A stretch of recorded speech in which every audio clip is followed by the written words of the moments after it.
ക്രിസ്തുവിലുള്ള പ്രിയപ്പെട്ട സഹോദരി സഹോദരന്മാരെ, ലേഖനം വിശുദ്ധ പൗലോസ്ലീഹ ഫിലിപ്പിയർക്ക് എഴുതിയ ലേഖനം 3-ാം അധ്യായം 1 മുതൽ 11 വരെയുള്ള വാക്യങ്ങൾ. എൻ്റെ സഹോദരരെ, നിങ്ങൾ കർത്താവിൽ സന്തോഷിക്കുവിൻ. ഒരേ കാര്യം വീണ്ടും എഴുതുന്നതിൽ എനിക്ക് മടുപ്പ് തോന്നുന്നില്ല. നിങ്ങൾക്ക് അത് കൂടുതൽ സുരക്ഷിതത്വം നൽകും. നായ്ക്കളെയും തിന്മകൾ പ്രവർത്തിക്കുന്നവരെയും പരിച്ഛേദനവാദികളെയും സൂക്ഷിച്ചുകൊള്ളുവിൻ. നമ്മളാണ് യഥാർത്ഥ പരിച്ഛേദിതർ. ദൈവത്തെ ആത്മാവിൽ ആരാധിക്കുകയും യേശുക്രിസ്തുവിൽ അഭിമാനം കൊള്ളുകയും ജഡത്തിൽ ശരണം വയ്ക്കാതിരിക്കുകയും ചെയ്യുന്ന നമ്മൾ. എന്നാൽ എനിക്ക് ശരീരത്തിലും പ്രത്യാശ വയ്ക്കാൻ കഴിയും. ശരീരത്തിൽ പ്രത്യാശയുണ്ട് എന്ന് വിചാരിക്കുന്ന ആരെയുംക്കാൾ കൂടുതലായി അതിനുള്ള അവകാശം എനിക്കുണ്ട്. കാരണം 8-ാം ദിവസം പരിച്ഛേദനം ചെയ്യപ്പെട്ടവനാണ് ഞാൻ. Israel വംശത്തിലും Benjamin ഗോത്രത്തിലും പിറന്നവൻ. ഹെബ്രായരിൽ നിന്ന് ജനിച്ച ഹെബ്രായൻ. നിയമപ്രകാരം ഫരിസേയൻ.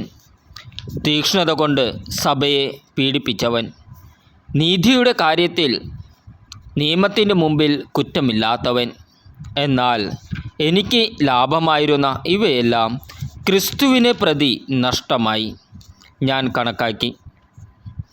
ഇവ മാത്രമല്ല, എൻ്റെ കർത്താവായ യേശു ക്രിസ്തുവിനെ പറ്റിയുള്ള ജ്ഞാനം കൂടുതൽ വിലയുള്ളതാകയാൽ സർവവും നഷ്ടമായി തന്നെ ഞാൻ പരിഗണിക്കുന്നു. അവനെ പ്രതി ഞാൻ സകലവും നഷ്ടപ്പെടുത്തുകയും ഉച്ഛിഷ്ടം പോലെ കരുതുകയുമാണ്. ഇത് ക്രിസ്തുവിനെ നേടുന്നതിനും അവനോടുകൂടെ ഒന്നായി കാണപ്പെടുന്നതിനും വേണ്ടിയത്രേ. എനിക്ക് നിയമത്തിൽ നിന്ന് ലഭിക്കുന്ന നീതിയല്ല ഉള്ളത്, പിന്നെയോ ക്രിസ്തുവിലുള്ള വിശ്വാസം വഴി ലഭിക്കുന്ന നീതിയാണ്. അതായത് വിശ്വാസത്തെ ആസ്പദമാക്കി ദൈവത്തിൽ നിന്നുള്ള നീതി.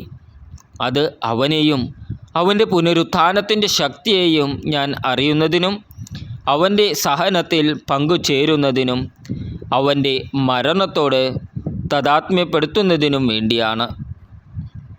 അങ്ങനെ മരിച്ചവരിൽ നിന്നുള്ള ഉയർപ്പ് പ്രാപിക്കാമെന്ന് ഞാൻ പ്രതീക്ഷിക്കുന്നു. നമ്മുടെ കർത്താവായ ഈശോ മിശിഹായ്ക്ക് സ്തുതി. ഇന്നത്തെ ദൈവവചനം വിശുദ്ധ മത്തായി എഴുതിയ സുവിശേഷം 17-ാം അധ്യായം 14 മുതൽ 21 വരെയുള്ള വാക്യങ്ങൾ. അവർ ജനക്കൂട്ടത്തിൻ്റെ അടുത്തേക്ക് വന്നപ്പോൾ ഒരാൾ കടന്നു വന്ന് അവൻ്റെ സന്നിധിയിൽ പ്രണമിച്ചു കൊണ്ട് പറഞ്ഞു, കർത്താവേ, എൻ്റെ പുത്രനിൽ കനിയണമേ. അവൻ അപസ്മാരം പിടിപെട്ട് വല്ലാതെ കഷ്ടപ്പെടുന്നു. പലപ്പോഴും അവൻ തീയിലും വെള്ളത്തിലും വീഴുന്നു.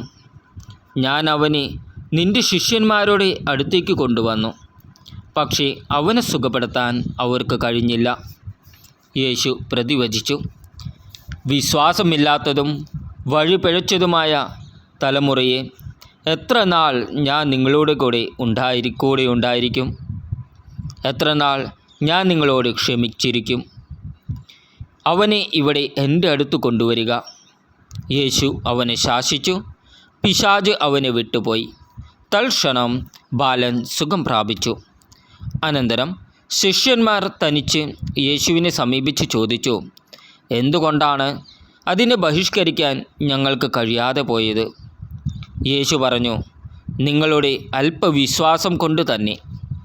സത്യമായി ഞാൻ നിങ്ങളോട് പറയുന്നു, നിങ്ങൾക്ക് കടുകുമണിയോളം വിശ്വാസമുണ്ടെങ്കിൽ ഈ മലയോട് ഇവിടെ നിന്ന് മാറി മറ്റൊരു സ്ഥലത്തേക്ക് പോവുക എന്ന് പറഞ്ഞാൽ അത് മാറിപ്പോകും.